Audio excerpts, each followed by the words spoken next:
installment of Secrets of the Box Office. Welcome guys to my Secrets of the Box Office Part 4 2018.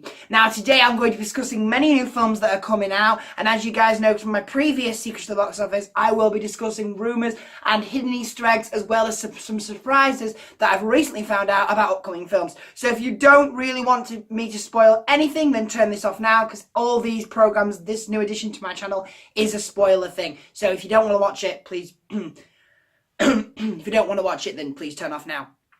So the first thing I'm discussing is, in a couple of weeks, we have the second installment to the Pacific Rim 2 film. Now, if you guys don't remember about the last Pacific Rim 2 film, there was two pilots. Marco was one of them, and Jesse was another. Now, what the film started was this kaiju alien were breaking into the world, trying to destroy it, and as you know, the Jaeger program was formed to defeat the aliens. And in the end of the film, as you know, the Marshal died in an explosion trying to save the world. And Marco and her pilot basically destroyed the breach, stopping the aliens from coming through. So my question is, what is this one about? Because it's called Pacific Rim 2 Uprising. Now, there are some hidden secrets saying that the kaiju have found another way to access the world, which will be interesting since we closed the last breach. So I'm really curious as how they're going to do this. It's very interesting. As you know, there are returning characters that are coming back to Pacific Rim 2. You've got Marco, who's coming back, who is apparently now the head of the Jaeger program. So she's taken over from her father. You've also got Dr. Herman is back, along with his partner, Dr. Luck, who's also coming back as well. Those two funny comedians are back to try and save the world again. And there is rumours that there is a new character in it. John Boyega is joining the cast as another pilot. Now, the rumours are he is the son of the last Marshal. So Idris Elba's character, he is the son of Idris Elba's character, basically filling his father's boots. And in Uprising, they're basically trying to destroy the aliens again. Now, that's all I can give you, because literally the trailer gives you nothing. So I'm excited about this, because I have no idea where this is coming. All you've literally got is shots and footage of giant robots like fighting the crap out of each other, which is good. Also, another thing that I'm talking about today is the trailer for Fantastic Beasts: Crimes of Grindelwald has released this week. And it was really exciting. If you haven't seen this trailer, go onto YouTube and watch it. It's brilliant. It will give you a lot more onto it. As you know, it has been confirmed, and everyone knows this now, Jude Law is playing Albus Dumbledore. Now, it's interesting because he's kind of got the character right, and I want to know why he's at Hogwarts, and why he's helping Newt, and why are they in France? Now, rumours are that Newt Scamander goes to the Fantastic Beasts Corporation. That's where they have like a where he literally comes from, where he lives from. So he comes from his place is in France, where his laboratory is. And apparently there's a Fantastic Beasts laboratory that he works in. You've also got returning characters like Crescendence has been confirmed as well. She's coming back into it. And also, Palpatine has returned as well, which is interesting. And Queenie has come back as well. So you've got Carrie from Fantastic Beasts returning. And interesting, Jacob has also come back as well. Which is interesting, because as I said in the last movie, in my last review of my Secrets of the Box Office, I wondered why this had happened. And I want to know, how has he come back in it? I mean, last time we remembered, Queenie made Jacob go into the reign of the Alohomora and, you know, wiped his memory. So how the world has he managed to come back and remember everything about he did within the magical world? There's also some new characters as well for Harry Potter fans who will know these people. You've got Leta Lestrange. Now, for those who don't know, and of course those who do know, you're Harry Potter fans, so obviously you know. Leta Lestrange is the ancestor, very long descendant, to Bellatrix Lestrange. So she is basically Bellatrix's great-grandmother, whatever you call them. But she was dating Newt, and as you remember, he used to go out with her. So it's interesting how his ex is in this film. You've also got his brother, Theseus Scamander, who's played by the fantastic Callum Turner. I've not seen Callum in films before, so I'm interested in seeing how he's going to fit into this. And of course, Leta Lestrange is also played as well, which is good. What I'm interested in is Callum hasn't been in much I haven't seen before, so I'm interested to see how this is. And what's really cool about the trailer is we see them fighting together. I don't know what they're fighting, they're in a graveyard, so they could be fighting Grindelwald. And it's interesting because Albus Dumbledore says, You are the only one that can stop him.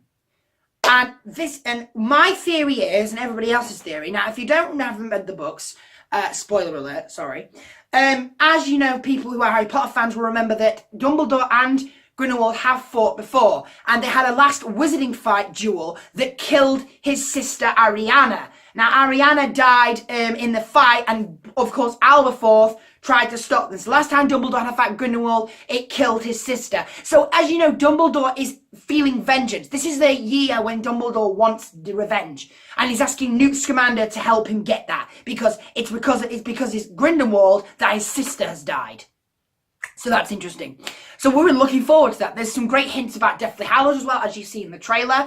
There's a lot of new Fantastic Beasts in this. They're in some kind of circus. And Crescendence, the Dark Force, has returned to this film.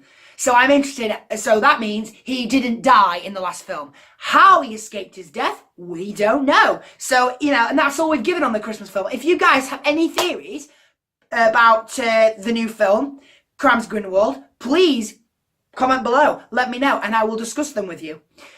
The second thing I'm going to talk about is the Mary Poppins Returns trailer has also been shown. Now, this is a very famous Disney classic. Everybody knows the songs to this, like Supercalifragilisticexpialidocious and A Spoonful of Sugar. And of course, Mary Poppins is played by the wonderful Julie Andrews in the last film, and the incredible, absolutely incredible Bert was played as well. And Dick Van Dyke is incredible. He just is. And it is confirmed that he is returning for Mary Poppins. So I'm interested in seeing what he's going to play. Actually, I do know what he's going to play. He's going to play the chairman of the bank. So that's interesting because he's reprising his role he did in the first one. So that's interesting.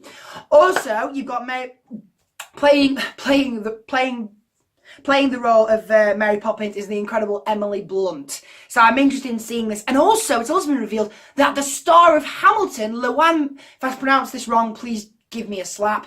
Lin-Manuel, who played Hamilton, who's played Hamilton in the West End and Broadway many shows, is playing one of the characters in Mary Poppins.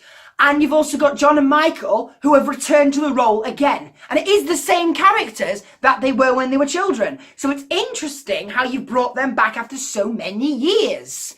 And it's really exciting. The trailer doesn't give any away. All we know is she's come back. Why she's come back, we don't know. Also, I can reveal that yesterday I found out that they are redoing and making Bed, Knobs and Broomsticks. Now, this is a classic Disney film that was released in 1971, played by the incredible David Tomlinson, who played, of course, Mr. Brown, and also great characters as well. The animation was fantastic. It was a film that every kid watched. If you haven't watched it, then watch it because it's a classic. And as you know, the Bed, Knobs and Broomstick will be returning, and Kate Winslet is playing the role of Mrs. Price. And there is a photo released that I will be putting on in a minute. So I'm interested in seeing that. That's going to be fun. The second thing I'm going to talk about is everybody's talking about the Infinity War, which I've talked about before. I want to focus on the second film, Ant-Man and the Wasp. Now, the theories round is people are understanding what in the world does this fit in the timeline. Because, interesting enough, David has chosen to put Ant-Man and the Wasp after Infinity War.